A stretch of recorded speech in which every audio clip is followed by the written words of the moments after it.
It was a night at the Whiskey A Go-Go that changed everything. Lars and James arrived when one band had already finished their set and another was just taking the stage, setting up their gear. Suddenly, they heard this wild solo. Hetfield scanned the stage, trying to spot the guitarist playing it, but he couldn't find one. That's when it hit them. It was the bass player from the band Trauma, Clifford Lee Burton. He was playing a bass solo, headbanging like a man possessed.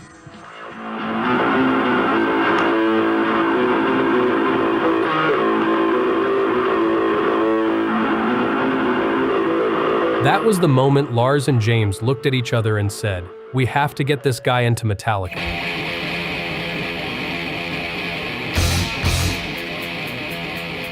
But a chain of events had already been set in motion earlier. The day after the fight at Ron's house, Dave apologized to James and Ron. Everyone had cooled off a bit, and Dave was allowed back into the band. Soon after, they received an unexpected invitation to play in San Francisco. On September 18th, Brian Slagel was putting together a Metal Massacre showcase at the Stone. One of the bands dropped out, and Slagel called Lars, promising a large crowd but no pay. Lars agreed, but that immediately raised the question: how do you get all your gear to San Francisco? At the time, the person covering the band's expenses was Ron. He rented a trailer, loaded all the equipment into it, hitched it to his father's pickup truck, and the four of them hit the road. Ron drove.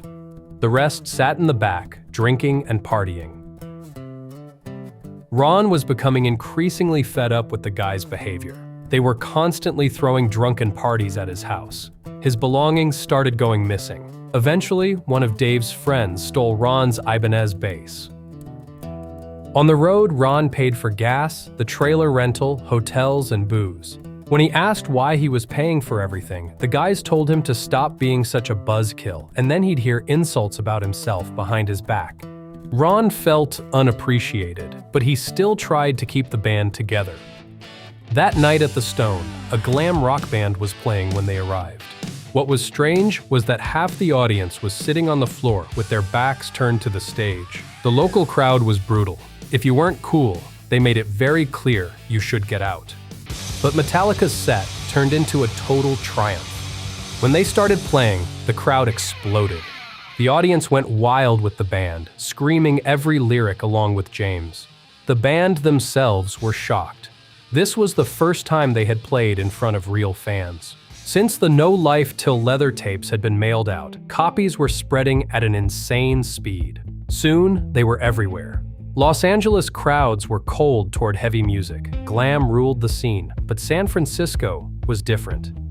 The songs on No Life Till Leather had become heavier. Hetfield realized that no matter how hard he tried, his voice would never sound like Robert Plant's.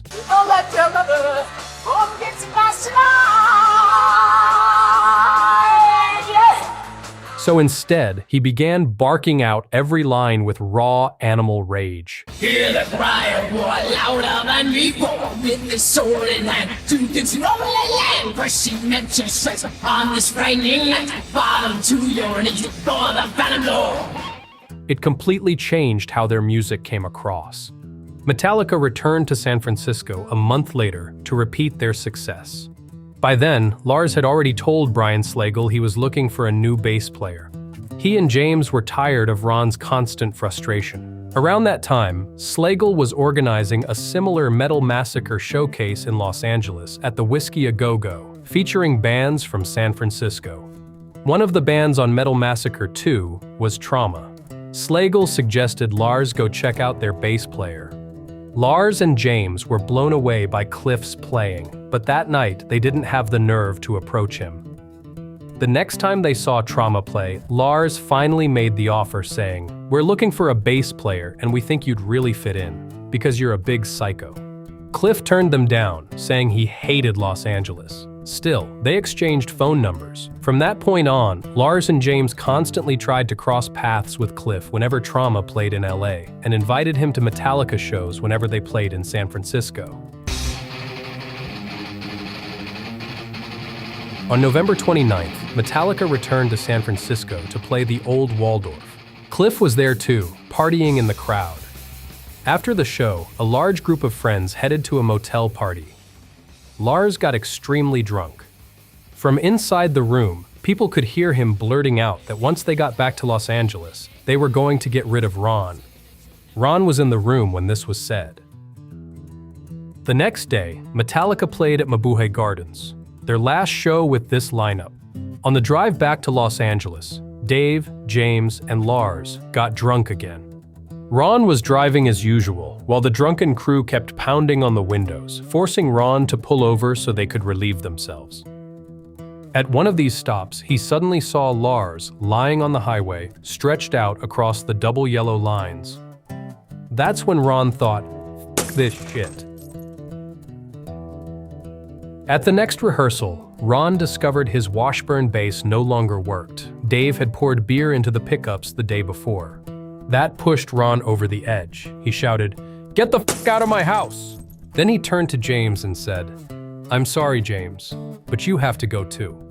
What hurt him the most was that James had turned a blind eye and allowed all of this to happen. James moved in with Dave, sleeping on his couch. Meanwhile, Ulrich intensified his efforts to convince Cliff to join Metallica, and eventually, he succeeded. Cliff had become uncomfortable in Trauma, as the other members were chasing a more commercial sound, while Cliff wanted nothing to do with trends. He agreed to join Metallica on one condition: the band had to move to San Francisco. Dave later recalled, "He was that good, and we were that driven. We were willing to do anything to be successful. I think we all realized that with Cliff, we'd become the greatest band in the world." The decision was made. James, Lars, and Dave packed their belongings into a trailer, and a week before Christmas, headed to San Francisco. They moved in with their mutual friend and Exodus manager, Mark Whitaker. There wasn't enough room for Dave, so he ended up staying with Whitaker's grandmother, an hour away. Cliff would pick him up, and together they'd head to rehearsals with Lars and James, blasting Lynyrd Skynyrd on the drive over. It was in the living room of that house that Metallica first played with Burton on December 28, 1982. That house would become the band's home for the next 3 years, hosting wild parties and the writing of immortal songs. It later became known as the Metallica Mansion. From that point on, Metallica fully embraced the rock and roll lifestyle. They rehearsed, partied, drank heavily, and went to metal shows at the Stone. Dave and James were out of control, and Dave often got into fights. One night, they were outside a club when a guy came out of an alley saying someone was beating a woman back there. Dave saw himself as a champion for justice and couldn't ignore it, so they went into the alley. And, of course, James, not being a fighter, started yelling out, "Kill him, kill him, kill him!" And the guy comes out from behind a van, and he was much bigger than James. And he said, "Who's going to kill me?" And James goes, points to me. Dave immediately grabbed the guy, threw him into a hold, and beat him until he stopped moving. Then they ran out of the alley and waited outside until paramedics arrived. There was another incident that happened around that time. One night at a drunken party, the musicians from Armored Saint and Metallica were having fun and engaging in some dogpiling while blasting Motorhead songs. At one point, Phil Sandoval accidentally fell and bumped into Lars Ulrich, sending him crashing to the floor. From the outside, it looked like he had shoved him. Seeing this, Mustaine shouted that he was going to avenge Lars. When the guys piled on top of each other again, Dave jumped into the air and launched himself onto Phil, landing on him with full force and breaking his ankle. On March 5, 1983, Cliff Burton played his first show with Metallica at the Stone. Alongside Metallica's 9 original songs, Cliff performed his bass solo, Anesthesia.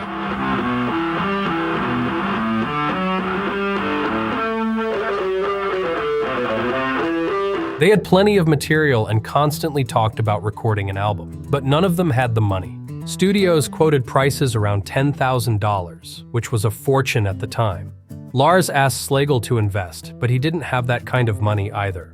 Everything stayed in the discussion phase until one of Metallica's latest demo tapes landed in the hands of someone 3,000 miles away in New Jersey. A man whose fanatic devotion and passion for music would finally set the Metallica machine in motion.